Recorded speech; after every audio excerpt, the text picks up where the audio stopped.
This is from Clem from the Swole Fam discussion boards on swolenormousx.com. Pillar number 3, training, 7-pillar style. Clem asks, is it important or necessary to stretch before or after working out, or is it a waste of time? That's a good question. So I'll tell you what I do, and I've developed this over the years, and this is what's really fit into my doings right now. Usually how I work out my scheduling is I'll work out first, or I try to prioritize my workout earlier in the day. I'll do my meditation. I do 10 minutes of meditation. This is like the standard. Sometimes I'll do more, but usually 10 minutes this is my goal. This is how you set a good habit. So 10 minutes of meditation, 10 minutes of mobility. Boom, boom. Usually it's a couple minutes over on both ends, but 10 minutes, and then I go into my workout.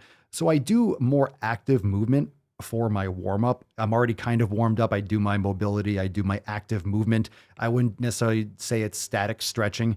It kind of is, but I do certain movements and certain bends and twists and activate. And then I'll do maybe some kettlebells or some mace bell or some Indian clubs to warm up my upper body. If it's lower body, I will do some deep ass to grass lunges. I'll do some anterior tibialis activation. I'll just get the joints ready, my hips, my knees, and my ankles. And I'll just kind of get that going and then progress into, lighter sets and working sets.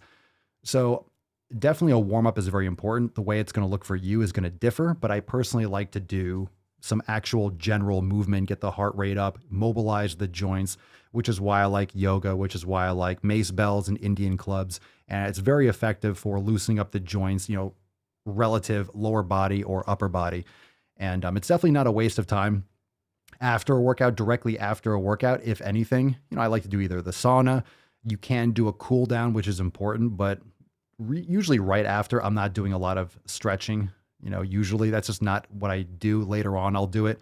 It depends. You could do some foam rolling right after, but usually right after a lifting session, doing static stretching can be a little bit inconvenient because your muscles have a lot of tension. So foam rolling, doing some kind of release, maybe a little active cool down like a Swollen 7 inside Swole Enormous X is beneficial. So you just need to find what your flow is, but you definitely should be doing, as a part of your protocol, you should be doing deep stretching and deeper mobility. You should be doing, paying attention more to those things. And if you stay more mobile and more loose and more practiced on a daily basis, and I'm not saying you're not going to pay as much attention, but I've noticed that as I'm regularly throughout the day, I'm always like stop, drop, and I'll do some hip mobility.